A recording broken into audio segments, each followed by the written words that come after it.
اعوذ باللہ من الشیطان الرجیم بسم اللہ الرحمن الرحیم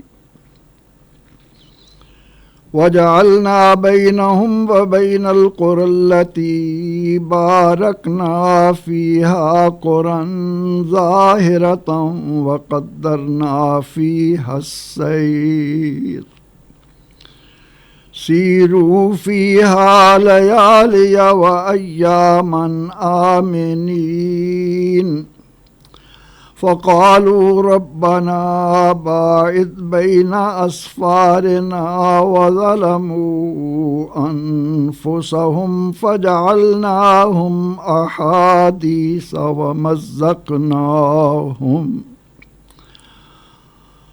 ومزقناهم كل ممزق ان في ذلك لآيات لكل صبار شكور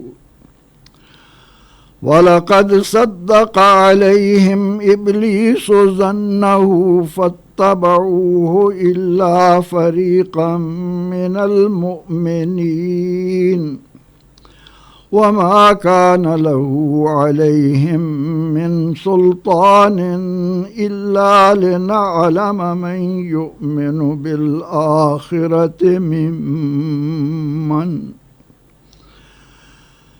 ممن هو منها في شك وربك على كل شيء حفيظ صدق اللہ العظیم۔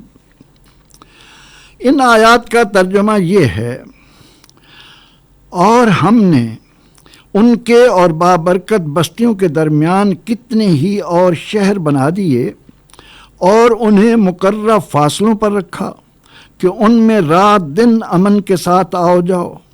پس وہ بولے کہ اے ہمارے پروردگار، ہمارے سفر میں فاصلے عطا کر، اور انہوں نے اپنی جانوں پر ظلم کیا تو ہم نے انہیں قصے کہانیاں بنا دیا اور انہیں کلیتاً جدا جدا کر دیا۔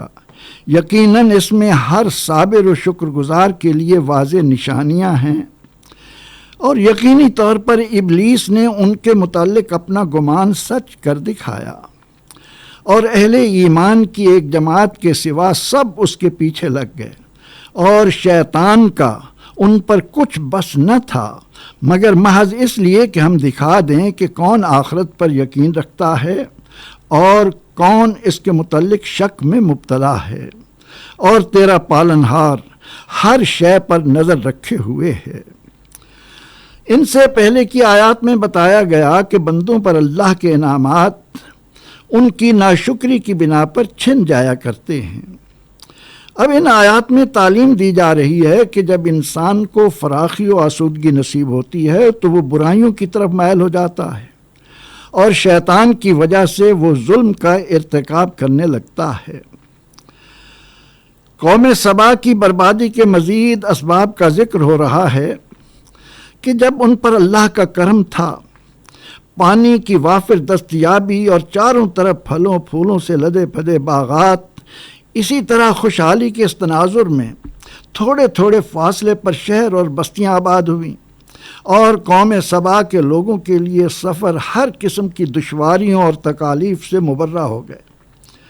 سواریوں کے علاوہ پا پیادہ بھی سامان تجارت لانے لے جانے یا سیر و تفریح کی خاطر ایک جگہ سے دوسری جگہ پہنچنا کچھ دشوار نہ رہا تھا۔ وہ رات دن یہ سفر کسی خوف و خطر کے بغیر کرتے، خوشیاں لوٹتے، آسانیاں تقسیم کرتے۔ اسی اثناء میں قوم کے سرداروں کو یہ سوجھی کہ انہوں نے اللہ کے حضور یہ دعائیں کرنا شروع کر دیں کہ اے ہمارے رب، ان شہروں میں فاصلے فرما دے تاکہ لوگ ہمارے محتاج ہوں، انہیں سفر کی صعوبتوں کا احساس ہو اور ہمارے کر و فر کا ان پر رعب پڑے، ہم باوسائل لوگ ان پر اپنی برتری جتا سکیں۔ اس کے ساتھ ہی دنیاوی عیش و عشرت کے سامانوں کی کثرت نے انہیں ظلم یعنی رب کی نافرمانی کا عادی بنانا شروع کر دیا، اور جب وہ اس ظلم یعنی شرک و کبائر کے ارتکاب میں ساری حدیں پار کر گئے تو پھر ہم نے انہیں قصے کہانیاں بنا کر چھوڑ دیا اور پوری طرح انہیں کچل کر رکھ دیا۔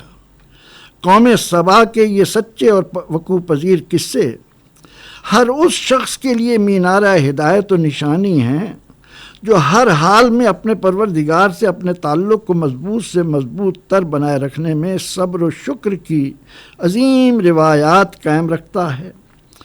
خوشحالی و آسودگی میسر آتی ہے تو شکر اور مصائب و آلام کی صورت میں صبر کا دامن تھامے رکھتا ہے۔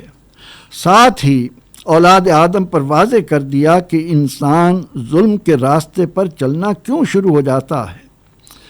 فرمایا جا رہا ہے کہ شیطان جو انسان کا کھلا دشمن ہے، جس نے اسے ورغلانے اور اپنے جیسا بنانے کی قسم کھا رکھی ہے، یاد رہے شیطان نے مردود بنتے وقت اللہ کے حضور سینے پر ہاتھ مار کر زور سے کہا تھا کہ لَأُغْوِيَنَّهُمْ أَجْمَعِينَ، اے اللہ تو نے ان کی وجہ سے مجھے مردود بنایا ہے، میں بھی ان تمام انسانوں کو گمراہ کرنے کی بھرپور کوششیں کروں گا، صرف تیرے مخلص بندے ہی میری دست برد سے محفوظ رہ سکیں گے۔ سبا سے پہلے کی ہلاک شدہ اقوام کی طرح ان پر بھی شیطانی گھاؤ کام کر گیا اور فانی و عارضی لذتوں نے قوم کی تقدیر بگاڑ کر رکھ دی۔ فرمایا بہت ہی مختصر جماعت مومنوں کی رائے حق پر قائم رہی، باقی سب صفحہ ہستی سے غائب کر کے قصہ پارینہ بنا دیے گئے۔ انسان کو اس تباہی سے بچنے کا نسخہ بھی بتا دیا گیا تاکہ قرآن کا قاری و سامع اپنے آپ کو ایسی تباہی و بربادی اور فنا ہونے سے بچا سکے۔ فرمایا شیطان مردود کی حیثیت ہی کیا ہے کہ وہ اشرف المخلوقات انسان کو گمراہ کر سکے؟ یہ تو اعوذ باللہ اور لا حول ولا قوت کی ایک پھونک کی مار ہے۔ انسان جب اپنی پہچان حاصل کر لیتا ہے، مقصد حیات سے آگاہ ہو کر اس کے حصول کی لگن اپنے اندر پیدا کر لیتا ہے، تو پھر یہ مردود اس سے دور ہو جاتا ہے۔ وہ پہچان و لگن کیا ہے؟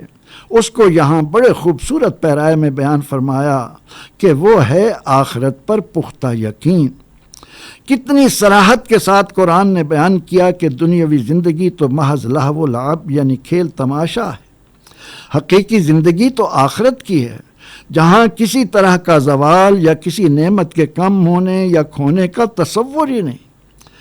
فرمایا جا رہا ہے کہ اللہ رب العزت نے انسان کو عمل و عقیدے کے خود اختیار کا موقع عطا کیا۔ وہ چاہتا تو فرشتوں کی طرح تمام انسانوں کو صرف نیکیاں بجا لاتے رہنے والا بنا دیتا، انسان گمراہ ہو ہی نہ سکتا، مگر اس نے اپنے بندوں کو آزمائش سے گزرنے کے لیے جو مہلت دی ہے، اس میں وہ شیطانی ہتھ کنڈوں اور وسوسوں سے اپنے آپ کو صرف اسی صورت میں محفوظ رکھ سکتا ہے جب وہ آخرت پر کامل یقین رکھ کر وہاں کی کامیابی کو اپنا مشن بنا لے۔ جب تک کوئی بندہ آخرت کے معاملے میں شک میں مبتلا رہتا ہے، وساوس میں گھرا رہتا ہے، اس وقت تک وہ شیطان کا ترنوالا ہوتا ہے۔ وہ اسے مختلف وسوسوں میں مبتلا کر کے بآسانی اپنی دشمنی میں گھیر لیتا ہے۔ یہی کچھ قوم سبا کے ساتھ ہوا، اور یہی کچھ ہر اس بندے، گروہ، جماعت، قبیلہ یا قوم کے ساتھ ہوگا جو آخرت سے متعلق شک میں مبتلا ہوگا۔ فرمایا اے بندے یقین رکھ، تیرا رب یعنی تجھے آکسیجن، پانی، حرارت، روشنی عطا کرنے والا اتنا زبردست ہے کہ تمام کائناتوں کی ہر چیز اس کی نگہبانی میں ہے۔